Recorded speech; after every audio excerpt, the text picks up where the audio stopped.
Muchas gracias, señor. Gracias, diputada, y tiene el uso de la palabra por 5 minutos el licenciado Oliva para dar respuesta. Muchas gracias por su pregunta, diputada. Como usted lo señala, el sistema de evaluación del desempeño pues es un instrumento de gobierno muy necesario. Es un sistema que se establece desde la época del presidente Zedillo y que no ha tenido todavía la consolidación que nosotros quisiéramos, pero tiene avances importantes. ¿Por qué? Porque con los indicadores del desempeño podemos conocer perfectamente si las dependencias y entidades y órganos desconcentrados cumplen con sus programas importantes, sustantivos, a través de los indicadores estratégicos. Y también podemos, a través de los indicadores de gestión, saber si las labores que desarrollan para cumplir esas tareas estratégicas son los adecuados. Y en los programas de carácter social, pues los indicadores de cobertura. Esos son importantísimos para saber si el programa está llegando a la población que se requiere atender. Entonces, nosotros vamos a seguir en esos esfuerzos de ir empujando en todas las dependencias y entidades el contar con estos indicadores, no solo presupuestarios, porque en ocasiones el saber que se gastó el gasto no es suficiente. Yo puedo gastar el gasto día a día con la puntualidad, con el calendario establecido, pero no estoy cumpliendo con mis objetivos estratégicos. Entonces, tenemos que unir ese tipo de indicadores para poder cumplir con esos objetivos. Por lo que hace a la matriz de indicadores, pues tenemos que al primer semestre de 2014 el número de programas e indicadores analizados por nuestra dependencia se incrementó en 90% respecto de 2012 al pasar de 150 a 285. En cuanto al número de indicadores evaluados, se pasó de 1,624 en 2012 a 3,084 en 2014, lo que significó evaluar en 2012 el 21% de los programas con matriz de indicadores para resultados, en tanto que para 2014 vamos a evaluar 42% del mismo tipo de programas. Por lo que hace a la armonización contable, eso ha sido una preocupación que vivimos varios servidores públicos desde hace mucho tiempo. Y lo digo porque me tocó vivir la expedición de la ley que regula esta materia desde la Auditoría Superior de la Federación. Ahí se empujó mucho con observaciones, con pláticas con los miembros de la Comisión de Vigilancia de la Auditoría Superior para que se pudiera contar con una ley que regulara de manera general todo el registro contable y patrimonial en los 3 niveles de gobierno. En un primer intento, si usted ve el artículo 74 de nuestra Constitución, se establece que todos los recursos federales que se transfieran a estados y municipios deben de registrarse de manera homogénea como lo hace la Federación. Ese fue un primer intento que hicimos. Después buscamos, sobre todo haciendo un análisis de pues el registro contable no tiene por qué ser distinto en el municipio, en el estado o en la federación. Finalmente, el registro contable y el registro patrimonial es una técnica que se aplica. Si se compra un automóvil en la federación, en el estado, en el municipio, se tiene que registrar igual. ¿Y eso en qué ayuda? En tener un registro patrimonial que nos permita que en el cambio de las administraciones todo lo que está registrado patrimonialmente se mantenga al cambio, que no haya pérdidas en el cambio. Y por otro lado, nos permite tener guías de auditoría más uniformes para revisar tanto a la Federación como a los estados y a los municipios, porque el registro es homogéneo. ¿Qué hemos hecho en esta administración? Pues nos pusimos de acuerdo con la Auditoría Superior de la Federación, las Contralorías de los estados, las entidades de fiscalización local para asignar un convenio. Y hicimos una guía de auditoría junto con la Secretaría de Hacienda, una guía para revisar estos aspectos. Y adicionalmente hicimos un programa piloto en Yucatán y en San Luis Potosí para ver la problemática que se tiene en esos municipios. Vamos a continuar con esos trabajos en Sinaloa, donde ya tenemos el acuerdo, en Sonora y en Colima, si mal no recuerdo, para ir monitoreando, porque como todos lo sabemos, la composición de los municipios de este país es muy heterogénea y tienen deficiencias o tienen carencias distintas. Con estos análisis que estamos haciendo nosotros, nos permitirá revisar y recomendar cuáles son las necesidades que se tienen que cubrir para cumplir con la armonización contable y lograrlo cumplir en el tiempo pactado, o si se requiere, solicitarle a la comisión respectiva que se creó con la ley una ampliación para que podamos cumplir y se logre ese objetivo. Hasta aquí serían mis comentarios. Muchas gracias. Gracias, licenciado. Y tiene el uso de la palabra para sus comentarios por 3 minutos la misma diputada San Juan. Adelante, diputada. Gracias, presidenta. Bueno, gracias, señor subsecretario, por sus comentarios, pero se quedaron preguntas sin contestar en función de los expedientes que tienen acumulados ahí, si es que los tienen, de la administración pasada. Sabemos que la corrupción genera daños de gran magnitud al erario público, a la eficacia de las instituciones y a la integridad del Estado. La corrupción se traduce en miles y miles de millones de pesos que se pierden en costos adicionales para los particulares, para la desviación de los recursos públicos y en general en el estancamiento del desarrollo institucional. Estamos avanzando apenas en la construcción de un sistema nacional de transparencia. Vamos atrasados en la construcción de un sistema de rendición de cuentas que garantice la restitución integral y expedita de daños al patrimonio público.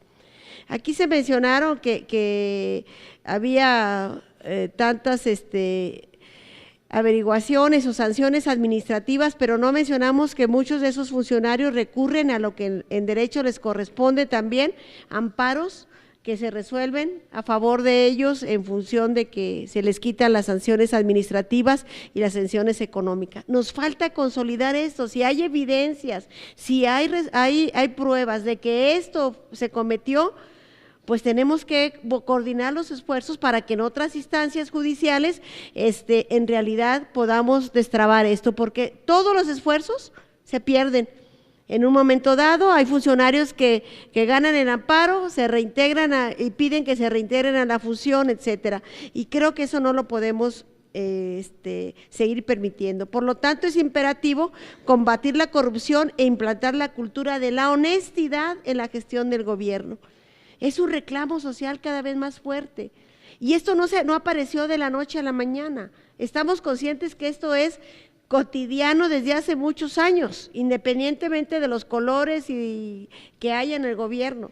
Por lo tanto, lo tenemos que erradicar y nosotros aquí en el Legislativo tenemos una gran responsabilidad, pero también tenemos que tener eco en las instancias de los 3 niveles de gobierno, en el otro poder judicial, etcétera. Y en otras palabras, tenemos que pugnar porque una gestión gubernamental que no alcance los resultados proyectados sin disposición para incorporar mecanismos de mejora constante, constituyen también una forma de corrupción. Es decir, si no hay un gobierno eficiente, implícitamente tenemos que hablar de corrupción. Porque no hay eficiencia, porque a lo mejor no me conviene ser eficiente, a lo mejor me conviene encubrir las fallas. Entonces, la corrupción y la ineficiencia gubernamental también causan daños en la confianza hacia las instituciones. Y hemos perdido la confianza en las instituciones, hemos perdido la confianza en los funcionarios, en las autoridades, en la clase política, en los legisladores. Y esto no es producto de un día para otro, repito, se ha venido transitando en esto durante muchos años. Hoy este gobierno tiene una gran responsabilidad, pero tenemos que asumir todos que hay una lección muy evidente. O nos comprometemos a fondo a mejorar la gestión gubernamental para tener gobiernos honestos y eficientes, o seguiremos perdiendo terreno, tanto dentro como fuera de nuestras fronteras, porque aquí se mencionaron indicadores en ese sentido, de lo que se ha perdido en productividad, lugares que se han escalado en corrupción. Por lo tanto, yo quiero terminar mi comentario, señor secretario, ojalá podamos avanzar para erradicar esto. Y ojalá, mire, cuando hago la pregunta, y lo he hecho en varias comparecencias, sobre qué pasa con los expedientes de administraciones pasadas, la respuesta es lo mismo: silencio. Y la omisión también es parte de una gran falta. Muchas gracias por sus comentarios. Gracias, diputada. ¿Y quiere hacer uso de la palabra? Sí, para contestar. Bueno, quisiera aclarar que la omisión ha sido por tiempo, no por complicidad. Gracias.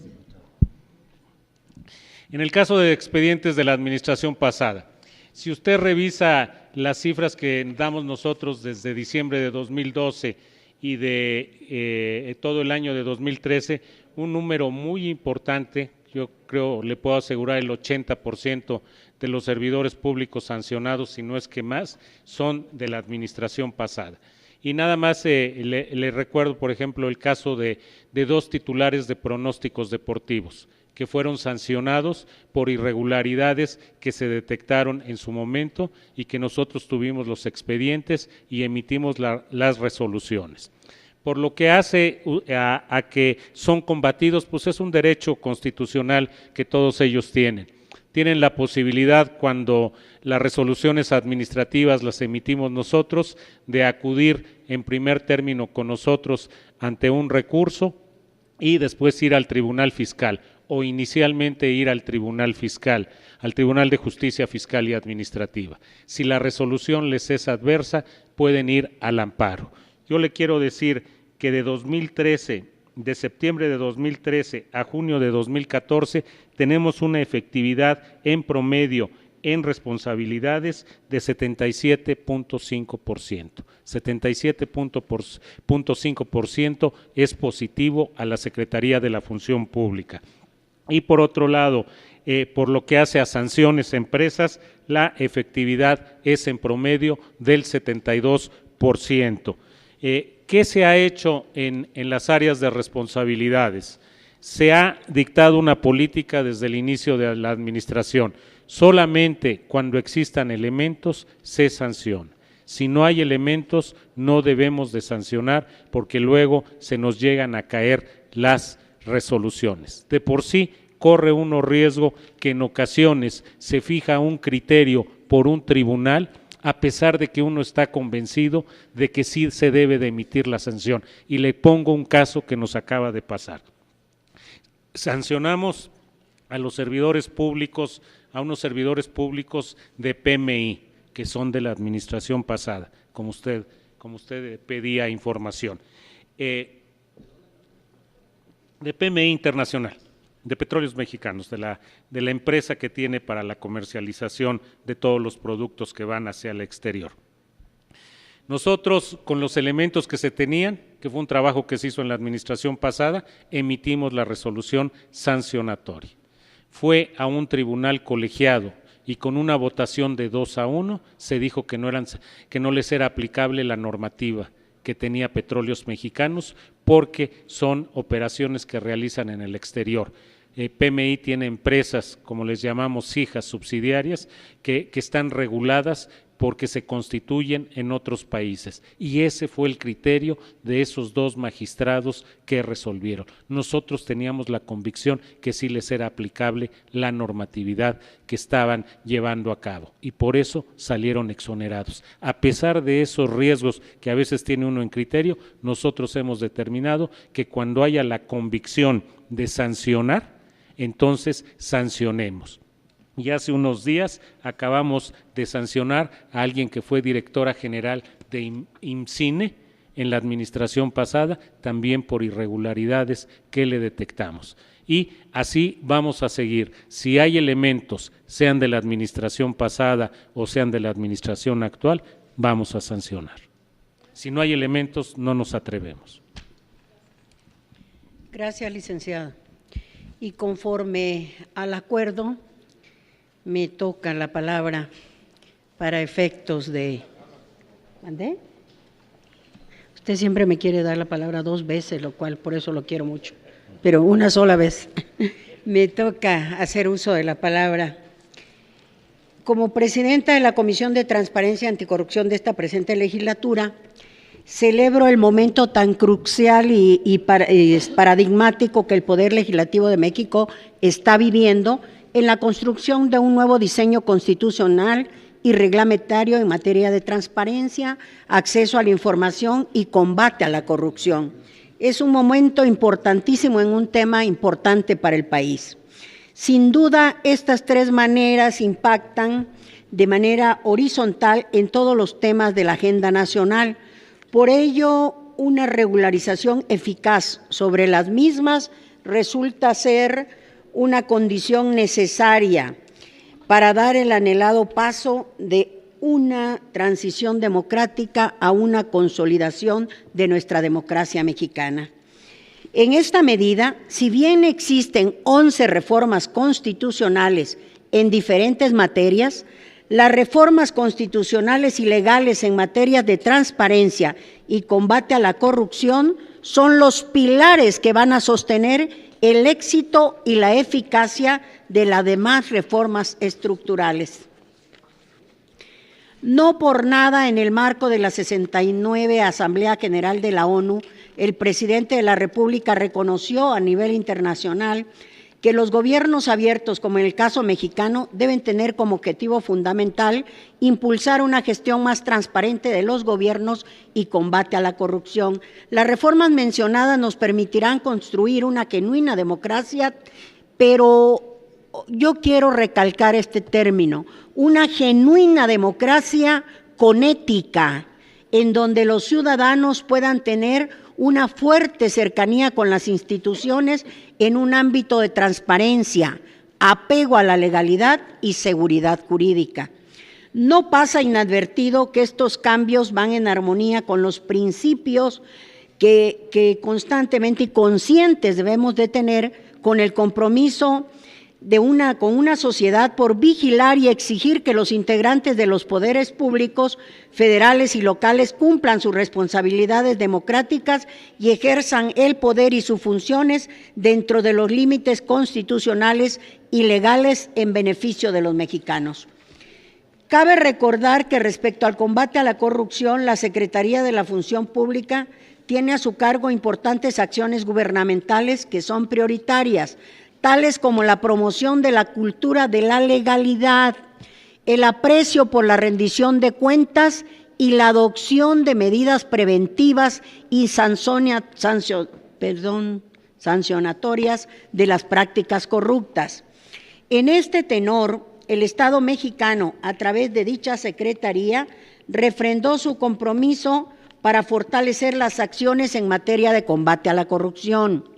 Al participar en la 24 reunión del Comité de Expertos del Mecanismo de Seguimiento de la Implementación de la Convención Americana contra la Corrupción, lo cual leímos en el informe del señor presidente y escuchamos aquí al encargado de la comisión, es muy importante, y también en la Organización de Estados Americanos, en donde se determinó que las medidas fundamentales para solventar dicho problema era regular su aspecto preventivo. La prevención es urgente e inmediata. No queda duda que México debe tomar lo mejor de las prácticas y normativa internacional al fin de poder consolidar un sólido y eficaz sistema de combate a la corrupción.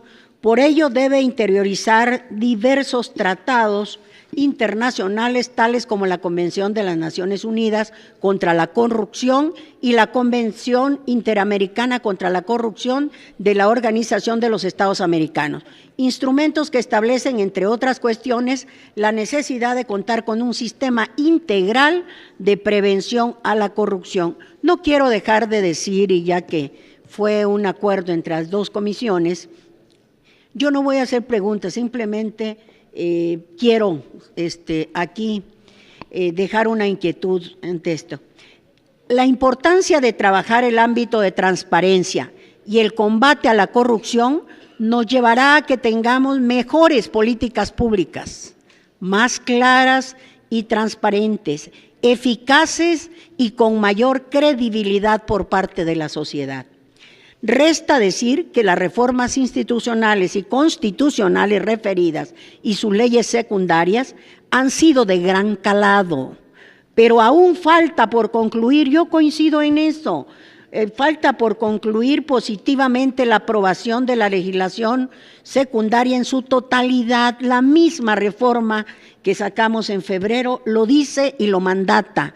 La aprobación de la legislación secundaria, como ya lo dije, en su totalidad, así como su implementación en la práctica cotidiana, en donde reflejarán su potencial de largo alcance. Estos grandes cambios sin duda complementarán las bases para el fortalecimiento institucional, así como el empuje de una nueva dinámica con mayor transparencia, rendición de cuentas y un eficaz combate a la corrupción, lo cual se traducirá en mayor desarrollo democrático para que pronto los mexicanos podamos percibir mejores condiciones de vida. Gracias. Y continuamos con nuestro formato y entramos a la segunda ronda de preguntas de los grupos parlamentarios. Se han inscrito los siguientes compañeros. Por el Partido Nueva Alianza, la diputada Lucila Garfias Gutiérrez. Por el Partido Movimiento Ciudadano, el diputado Ricardo Mejía Verdeja. Por el Partido Verde Ecologista de México, el diputado Rubén Acosta Montoya. Por el PRD se ha inscrito el diputado Roberto Carlos Reyes Gámez. Por el PAN, la diputada Marta Leticia Sosa Gobea. Y por el PRI, la diputada María del Rocío García Olmedo. Y dentro de los comentarios tenemos inscrito nuevamente a la diputada Lucila Garfias también Gutiérrez de Nueva Alianza, al diputado Mejía Verdejo de Movimiento Ciudadano, al diputado Rubén Acosta de Partido Verde Ecologista de México, al diputado Julio César Lorenzini Rangel del PAN y al diputado Alejandro Carvajal González del PRI. Tiene la palabra la diputada Lucía Garfias. Adelante, diputada. Gracias, presidenta. ¿Perdón? ¿Dónde está? Ah, bueno, aquí está, pero apenas lo está usted trayendo. ¿Verdad? Del PRD, corregimos. Aquí dice PRI, compañero. Gracias, buenas noches. La Secretaría de la Función Pública, como se concibió, ha sufrido cambios en sus funciones. El camino que se ha iniciado desde hace ya varios años debe consolidarse, consolidar su encomienda. Ahora, ante su eventual transformación a la Comisión Nacional Anticorrupción, el reto es erigirse en un órgano confiable que dé certeza y certidumbre respecto a los procesos y procedimientos en los que se encuentran involucrados funcionarios públicos, no solo respecto al ejercicio de los recursos, sino también en el ejercicio de sus funciones. Tal encargo resulta fundamental, pues como mencioné en mi intervención anterior, el nivel de percepción de corrupción en nuestro país es muy alto, especialmente para las dependencias de gobierno. La sociedad mexicana necesita y exige mayor efectividad por parte de sus instituciones, precisa de acciones coordinadas que ofrezcan alternativas reales de solución y que se reflejen en el corto, mediano y largo plazo en favor de las y de los ciudadanos.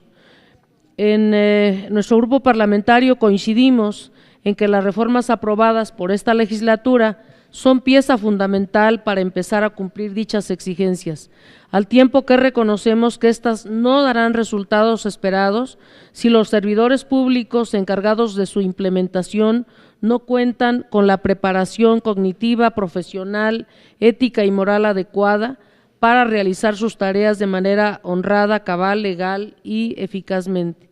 Al respecto, dentro del segundo informe de labores, se establece que se han recibido, tramitado y atendido por parte de la propia Secretaría de la Función Pública y los órganos internos de control un total de 22,356 quejas y denuncias. Sin embargo, ¿podría informarnos, señor subsecretario, ¿cuál es la principal razón por la que dichas quejas y denuncias son presentadas y de qué forma se han evitado su recurrencia?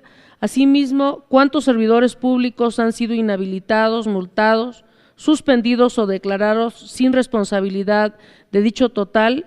¿Y cuál es el porcentaje por nivel jerárquico de cada uno de ellos? Atendiendo a que el ejercicio de los recursos públicos debe ser eficiente, responsable y puntual para atender la mayor cantidad de necesidades y rezagos que enfrenta nuestro país, ¿podría aclararnos de los 586.6 millones de pesos determinados como montos irregulares o pendientes de aclaración, cuál fue el monto reintegrado a la Hacienda Pública Federal y cuánto fue aclarado por parte de los servidores públicos correspondientes? Nosotros estamos convencidos de que la importancia de la prevención para evitar daños mayores o irreparables, en ese sentido, consideramos que las revisiones y auditorías deben servir no solo como medidas correctivas, sino como medidas preventivas, para evitar que año con año se presenten las mismas irregularidades. Por ello, preguntarle, ¿qué medidas ha implementado la Secretaría de la Función Pública para inhibir el mal uso o aplicación de los recursos públicos al interior de las dependencias y entidades, evitando con ello que el reintegro de los recursos sea una práctica cotidiana que no erradica de fondo la problemática? Por último, señor subsecretario, como herramienta de prevención de la comisión del delito de enriquecimiento ilícito y como medio de recopilación de datos que permiten comprobar o acreditar la presunta responsabilidad de los servidores públicos, las declaraciones patrimoniales son de suma importancia. Sin duda alguna, la declaración de los servidores públicos radica, tal cual lo establece la normatividad, en que cada uno se debe conducir con estricto apego a la misma, lo que asegurará a la sociedad una administración transparente, eficaz y honrada.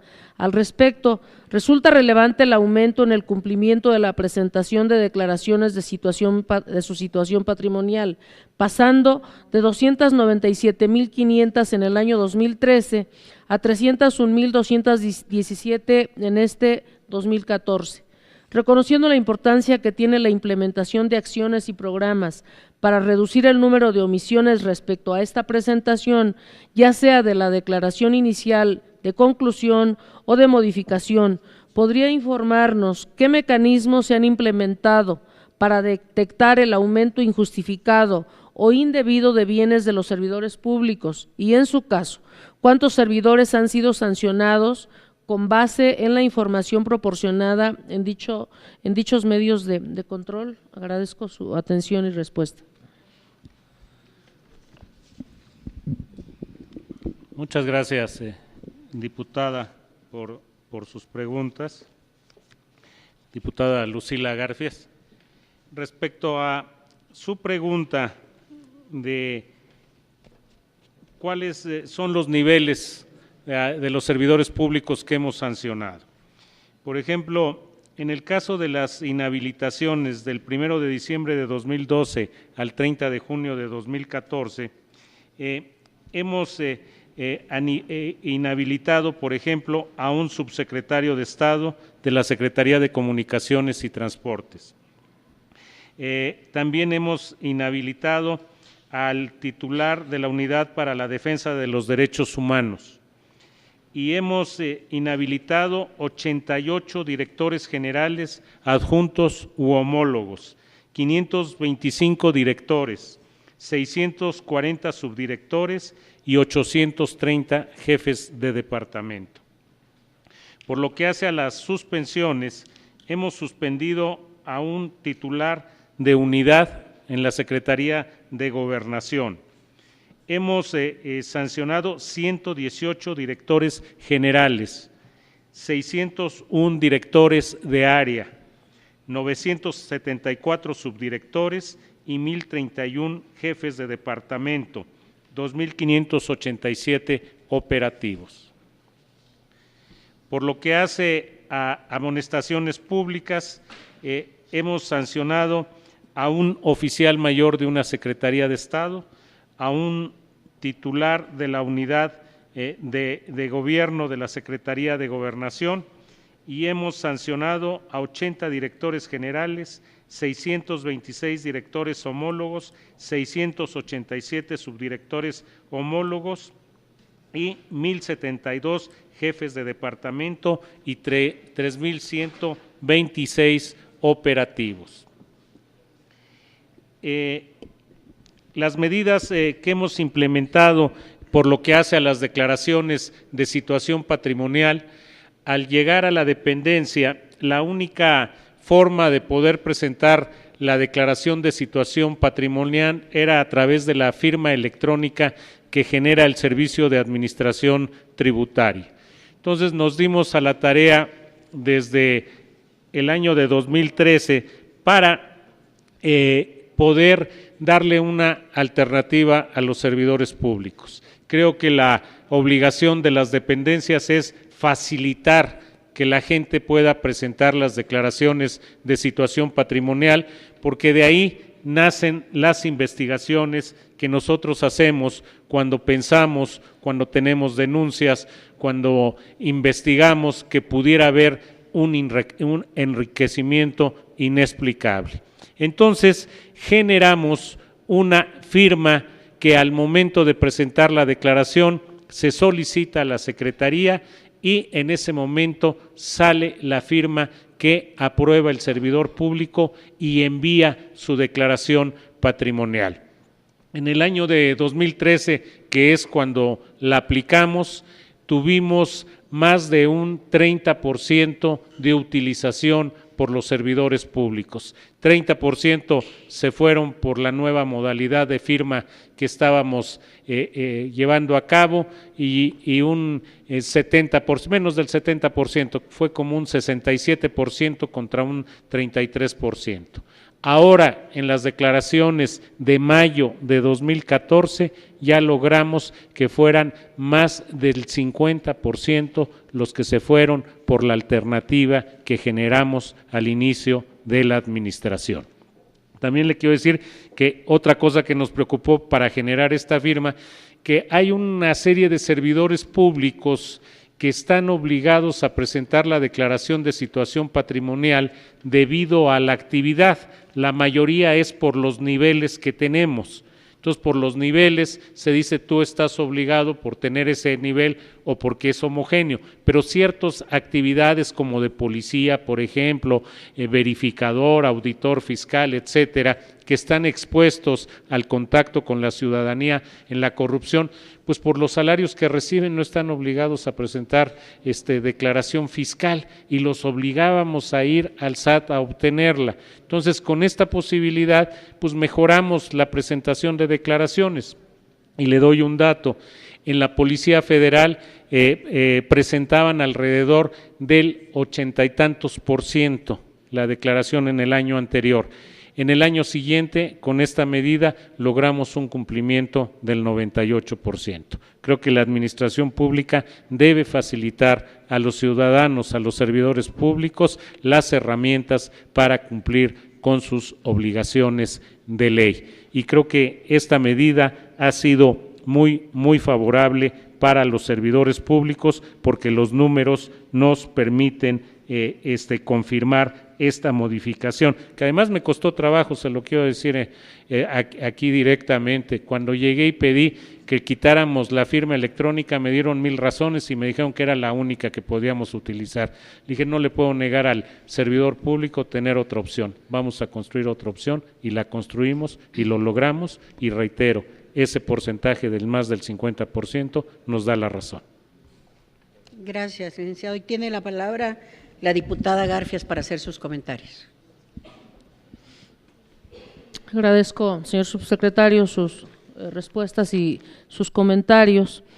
El paso del tiempo nos ha demostrado que la actuación de la autoridad fuera del orden legal y la corrupción lesionan la eficacia de las instituciones públicas y la confianza ciudadana en el gobierno. No es de extrañarnos que países desarrollados como Estados Unidos, Inglaterra, Alemania, Australia, Japón, entre otros, mantengan niveles de corrupción bajos, es decir, existe una relación intrínseca entre desarrollo económico y corrupción. Con el análisis realizado el día de hoy, se pretende dar cuenta de las acciones orientadas a transparentar los procesos de operación de las entidades públicas, fortalecer los mecanismos de difusión y comunicación del gobierno con la ciudadanía, así como para difundir y hacer pública la información gubernamental, establecer los mecanismos para que las y los servidores públicos, sin excepción, cumplamos con las obligaciones y responsabilidades que la ley establece, reforzar los mecanismos de transparencia y rendición de cuentas en el buen ejercicio de los recursos públicos, establecer sanciones a servidores públicos que incurran en actos y comportamientos ilícitos y para crear mecanismos que faciliten la denuncia pública de los funcionarios corruptos. Sin embargo, pareciera que cada esfuerzo realizado no arroja los resultados esperados. Sin duda alguna, nos hace falta mucho por hacer, mucho camino por recorrer. Se han dado pasos importantes en materia de transparencia y rendición de cuentas, pero las mediciones de los índices de percepción de la corrupción, tanto nacional como internacional, nos colocan en lugares poco deseables. Y aún más allá, los resultados de la encuesta nacional sobre cultura constitucional, legalidad, legitimidad de las instituciones y rediseño del Estado, elaborada por el Instituto de Investigaciones Jurídicas de la UNAM, ponen de manifiesto el poco o nulo interés de la población en los asuntos jurídicos del país. Por ello, necesitamos instaurar medidas legales, educativas y administrativas de transparencia que permitan que las y los mexicanos confíen plenamente en su sistema como elemento fundamental para reforzar la cercanía entre el gobierno y la sociedad. A pesar de que en México contamos con dependencias especializadas encargadas tanto del control interno como del externo, los resultados de sus funciones continúan siendo marginales en comparación con la magnitud de los problemas enfrentados. Por tal motivo, resulta necesario mejorar la coordinación entre la Auditoría Superior de la Federación, las entidades de fiscalización superior locales, la Secretaría de la Función Pública y los órganos internos de control, a fin de que la integración del Sistema Nacional de Fiscalización sea completada a cabalidad y permita revisar integralmente el quehacer gubernamental y entregar a la ciudadanía los resultados medibles y tangibles que demanda. En nuestro grupo parlamentario estamos convencidos de que la rendición de cuentas y la transparencia en la carrera de combate a la corrupción no tienen excepciones. Los servidores públicos estamos obligados moral y legalmente a cumplir con nuestro deber de forma honrada e íntegra. En ningún sentido podemos aceptar que la fiscalización se convierta en un intercambio de complacencias y que la transparencia y rendición de cuentas sea tomada como opcional cuando no lo es. Muchas gracias. Gracias, diputada. Y continuando, le otorgamos el uso de la palabra al diputado Ricardo Mejía Verdejas, de Movimiento Ciudadano. Adelante, diputada. Gracias, presidenta. En la anterior intervención omitió hablar de OHL, entonces quisiera que me pudiera explicar más de 41 millones de pesos en contratos en la administración de Enrique Peña Nieto, contratos en Pemex y la vinculación que hay entre esta empresa y el director de Pemex, y también todos los contratos que se le otorgaron cuando Enrique Peña Nieto era gobernador del Estado de México. Si pudiera profundizar. Ahora, en el caso de Oceanografía, usted se refirió a las fianzas, pero ¿es la única línea de investigación? Porque también están los incumplimientos, están supuestos casos fortuitos para no cumplir en tiempo, los convenios modificatorios, el caso de Mario Ávila Lizárraga, que fue subdirector de mantenimiento, que incluso aquí Emilio Lozoya reconoció que había una investigación por contratos que se le otorgaron a Oceanografía. Quisiera que pudiera profundizar sobre ese tema. Por otro lado, nosotros los mexicanos nos enteramos por muchos casos de corrupción porque vienen del extranjero, a partir de investigaciones que hace la Comisión para el Intercambio de Valores, la SEC, caso de propio Citigroup con Oceanografía, el caso de Evia, el caso de Hewlett Packard, el caso de Siemens, pero hay otros casos, por ejemplo, Stryker, que es proveedora de equipos ortopédicos a los servicios de salud, que confesó haber sobornado funcionarios del gobierno mexicano, aparentemente del ISSSTE, y fue multada en Estados Unidos por $13 millones. Ortoflix, que es mismo caso que el anterior, sobornos a funcionarios del IMSS. Tyson Foods, proveedora y productora de pollos que confesó sobornos en México a funcionarios del sector salud y pagó $5.2 millones. Hewlett Packard, que ya lo mencionamos, que confesó cometer actos de corrupción en perjuicio de Pemex. Key Energy, que reveló al Departamento de Justicia de los Estados Unidos y a la Comisión de Valores que estaba abriendo una investigación interna sobre posibles actos de corrupción de sus ejecutivos en tratos con Pemex. El caso de Bizjet, que confesó haber cometido actos de corrupción en contratos por servicios aéreos en la oficina de la Presidencia de la República. Pride, que confesó haber cometido actos de corrupción al haber hecho pagos ilegales a funcionarios de la Dirección General de Aduanas para facilitar procesos de importación y exportación de plataformas marinas, que pagó $37 millones. El caso de Siemens, que todavía hay un litigio entre Pemex. Entonces, al respecto, ¿qué acciones se han tomado para tener acceso a esos expedientes en los Estados Unidos que permitan conocer al detalle los sobornos y las personas o empresas involucradas? ¿Qué investigación se han hecho sobre estos casos ya confesos? Es decir, casos de corrupción con funcionarios mexicanos, pero que han sido determinados en Estados Unidos. ¿Qué vinculación hay entre la Secretaría de la Función Pública y estas instituciones para sancionar aquí en México también estos casos de corrupción? Le pido nos indique qué se ha hecho al respecto, si se han sancionado, qué investigaciones se están realizando, qué multas se han establecido acorde al monto de las utilidades, o si simplemente esto se le sanciona en Estados Unidos, pero en el caso de México no hay ninguna penalidad. Quisiera sus respuestas. Muchas gracias. Tiene la palabra el licenciado Julián Olivas. Sí, gracias, diputado. Por lo que hace al tema de OHL, dentro del programa de auditorías que tienen los órganos internos de control de Pemex Corporativo y sus subsidiarias, estamos revisando aleatoriamente estos procedimientos. Si se encuentran irregularidades, se aplicarán las sanciones correspondientes. También en el caso donde hayan existido adjudicaciones directas, en el caso de adquisiciones o de obra pública, revisaremos si en los artículos de excepción de ambas leyes están los supuestos debidamente fundamentados. En eso estamos trabajando.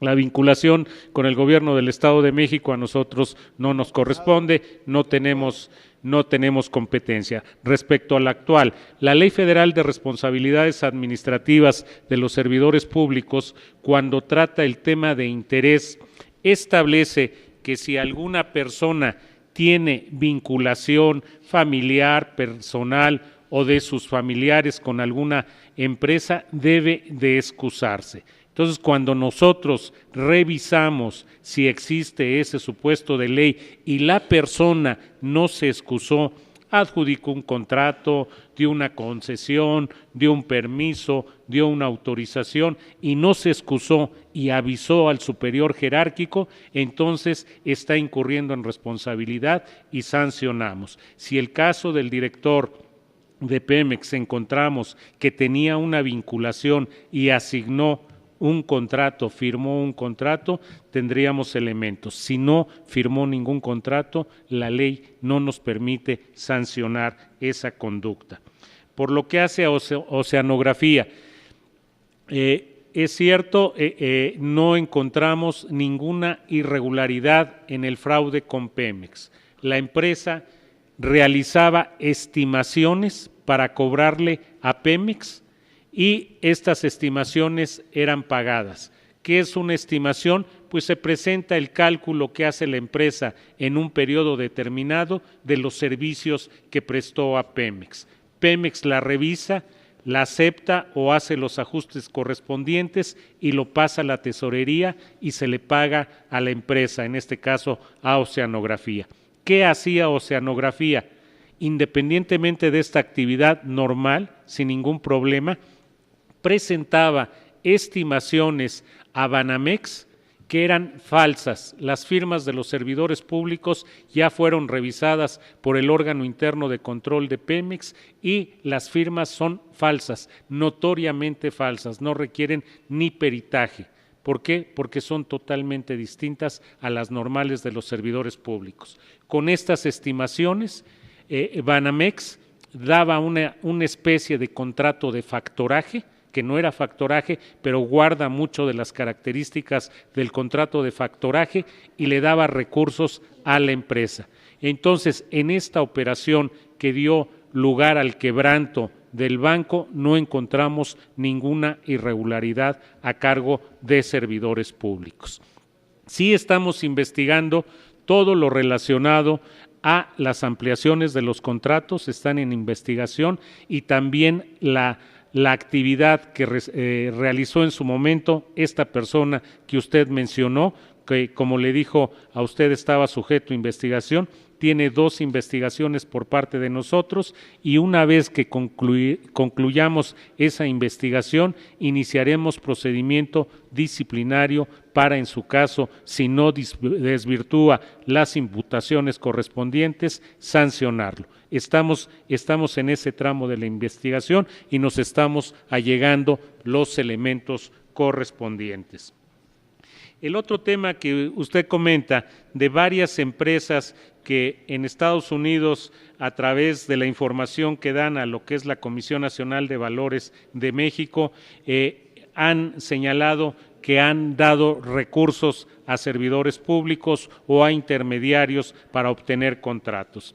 En el caso de Hewlett Packard, le pedimos al órgano interno de control que hiciera una revisión si había alguna irregularidad en lo que se contrató. No ha encontrado hasta el momento ninguna irregularidad.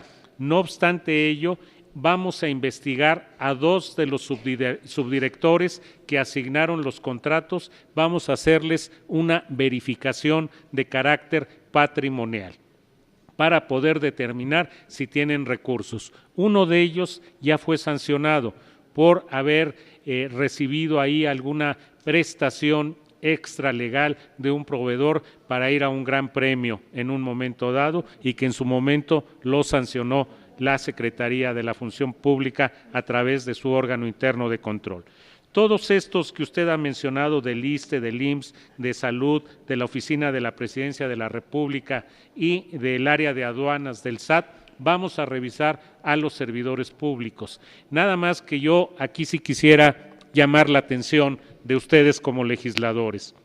La Secretaría de la Función Pública, en más de 30 años que tiene de vida, tenemos facultades para pedir información fiscal y bancaria, pero no tenemos facultades para pedir información derivado de las operaciones de la Ley del Mercado de Valores, de la Ley de Sociedades de Inversión, ni de la Ley de Sistemas de Ahorro para el Retiro. Ojalá le dieran a la Secretaría de la Función Pública las facultades para poder hacer una información completa, integral, del patrimonio de los servidores públicos. También se requiere de manera muy importante el fortalecer los recursos que van a estados para la constitución de los registros públicos de la propiedad de manera digitalizada. Uno de los grandes problemas que tenemos nosotros es andar investigando en diversos estados, en diversos registros públicos de la propiedad,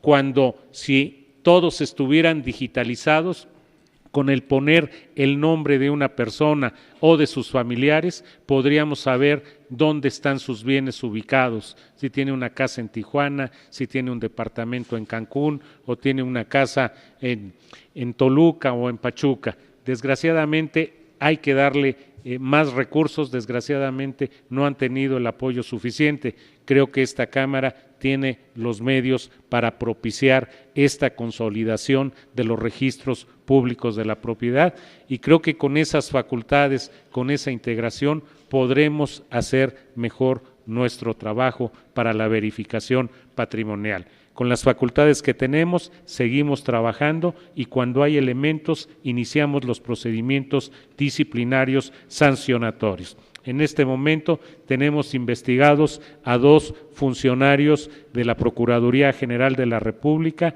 tenemos uno que fue funcionario también pasado en Petróleos Mexicanos y vamos a iniciar uno que trabajó en el área de medio ambiente con la información que ya tenemos y que hemos encontrado diferencias y les vamos a dar vista para que puedan en su caso aclararlas y de no ser así aplicar las sanciones correspondientes y en su caso también dar vista al Ministerio Público Federal. Muchas gracias, subsecretario, y tiene la palabra el diputado Ricardo Mejía para hacer su comentario, 3 minutos. Sí, muy breve. El caso de Mario Ávila, el procurador el miércoles primero negó que hubiera una averiguación previa y después lo reconoció, pero dijo que no era por oceanografía. No entiendo qué otro caso será, pero yo lo que entiendo en este caso, en la investigación que hace la función pública, es estrictamente por el caso de oceanografía, en el caso de Mario Ávila. No, hay otro adicional. Bueno, ahí vamos a esperar para tener más información porque nos parece un caso grave. Igual en el caso de Evia nos gustaría después, que también tuvo que ver con Pemex y es un caso de un fraude similar. Nosotros dudamos que sea solamente un asunto entre particulares, nos parece que tendrían que investigar más en la colusión, sobre todo con el órgano interno de control y con el jurídico. Nosotros lo apuntamos como una preocupación para que puedan atenderlo. Y por otro lado, en los casos que comentamos de la SEC, son muchos casos ya confesos. Me parece que ahí no tendría que profundizar en alguna investigación de carácter bursátil. En el caso de mí, creo que con esas pruebas podrían ya instruir algún procedimiento. Esa es nuestra opinión. Pero bueno, vamos a estar también al pendiente, igual en el caso de OHL. Nos parece, insisto, que todas las negociaciones que se han hecho, sobre todo en el caso de la reforma energética, tienen que ver con negocios, con contratos, con prebendas. Nosotros vamos a estar muy cerca porque se abren más tramos de posible corrupción, porque anteriormente era solamente con contratos de servicios o con comercialización, pero a partir de la reforma energética va a haber licencias, va a haber contratos de utilidad, va a haber fiscalización, es decir, nos parece que va a tener más trabajo y bueno, con el estatus jurídico limitado, pues esperamos que haya claridad. Si no va a haber la Comisión Anticorrupción, pues que le revuelvan plenitud a la función pública para que no estemos en ese estatus de simulación. Gracias. Gracias, diputado, y concedemos el uso de la palabra al diputado Rubén Acosta Montoya del Partido Verde Ecologista de México. Gracias, adelante, presidenta. Buenas noches, subsecretario. Primero que nada, agradecemos la disposición tanto de usted como del Poder Ejecutivo para que se lleve a cabo este ejercicio democrático que sin duda fortalece desde el punto de vista del Partido Verde Ecologista de México la transparencia, la rendición de cuentas y a su vez alimenta herramientas para nosotros para combatir la corrupción. Nosotros vemos, y se ha hablado mucho de ello en el servicio profesional de carrera, una herramienta fundamental para precisamente llegar no solo a modernizar el gobierno federal y la prestación de los servicios que nos ofrece a la ciudadanía, sino también precisamente permear esa política de transparencia y de rendición de cuentas y combate a la corrupción. Y se ha hablado mucho aquí de ese fortalecimiento que ha hecho la Secretaría a través de diversos convenios y etcétera, y que si estoy mal me corrige, se habló incluso de una cifra de más de 330,000 servidores públicos que están incorporados al servicio profesional de carrera en 33 instituciones. Y ligando esto al programa para un gobierno cercano y moderno que se publicó el 30 de agosto pasado, como parte de ese programa viene la profesionalización de servidores públicos, pero también el programa tiene como alcance que mejoren la prestación de los servicios, los trámites que brinda cada una de esas instituciones. ¿Qué detección ha hecho la Secretaría de la Función Pública respecto a esa mejora en prestación de servicios? ¿Qué ha percibido la gente? ¿La productividad ha aumentado, disminuido? En fin, a través de los órganos internos de control sabemos que existen titulares de áreas que se dedican a la parte de auditoría para efectos de modernizar. En ese sentido, nos gustaría saber al Partido Verde Ecologista qué se ha hecho y qué resultados favorables se han obtenido. Gracias.